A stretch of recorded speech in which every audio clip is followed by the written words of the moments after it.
Hello বন্ধুরা, আসসালামু আলাইকুম। আমি মোহাম্মদ মানিক হোসেন। আমি প্রতিনিয়ত আমার ভিডিও আপলোড করে আপনাদেরকে দেখিয়ে থাকি।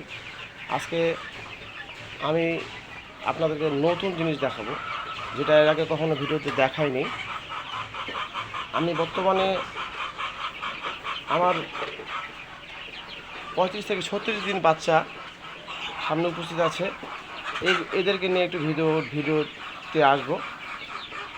এই যে বাচ্চাগুলো আছে সামনে, এগুলো হলো মিশরি ফর্মি লেয়ার মুরগির বাচ্চা। এগুলো 35 থেকে 36 দিনের বয়সী। দেখেন, এরাও আজকে প্রথম ঘাস দিলাম।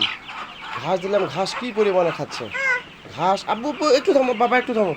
ঘাস কী পরিমাণে খাচ্ছে দেখেন। এই যে ঘাস দিব, ঘাসটা এমন একটা জিনিস। ঘাসে এটা এটা এক কথা বলবো কি, যে ঘাস যেমন দেশি মুরগিরা পছন্দ করে বেশি, এই মুরগিগুলো একেবারে দেশি মুরগির মতো নেয়, চলাফেরা সব দেশি মুরগির মতো। এদের মাংস একবার দেশি মুরগির মতো, একেবারে স্বাদ, ওরকম শক্ত হাড় যা আছে। আপনি এই মুরগি খাবেন, মনে করবেন যে আপনি দেশি মুরগি খাচ্ছেন। দেখেন, ফলো করেন আব্বু। ছে এই যে দেখেন, এই যে ঘাস দিলাম, ঘাস অলরেডি খেয়ে শেষ করছে। আমি তো একবেলা ঘাস দিই, বেশি ঘাস দেওয়া যাবে না। 2 বেলা ফিড দিই, একবেলা ঘাস দিই। বড় মুরগির প্যারেন্টসদেরকেও আমি একবেলা ঘাস দিই এবং কি 2 বেলা ফিড দিই। ঘাস অলরেডি খেয়ে শেষ করে ফেলেছে।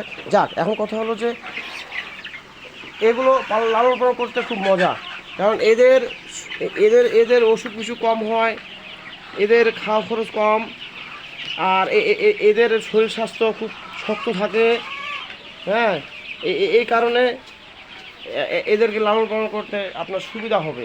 আপনি ঘরের যে কোনো ঘরের কনে কিংবা আশেপাশে বারান্দায় যে কোনো ছাদের উপরে আপনি লালন পালন করতে পারবেন। হ্যাঁ, দেখেন কত সুন্দরভাবে আছে মুরগিগুলো, সুস্থভাবে আছে, সুস্থ। আমি প্রত্যেকটা ভ্যাকসিন এবং অ্যান্টিবায়োটিক ওষুধ করেছি ভালোভাবে। বাবা বাবা বিরক্ত করে না বাবা। যাক, ভিডিও করতে পারছি না, আমার বাপ সামনে মোবাইল নেবে। ঠিক আছে, ভালো থাকেন, সুস্থ থাকবেন। আসসালামু আলাইকুম, খোদা হাফেজ।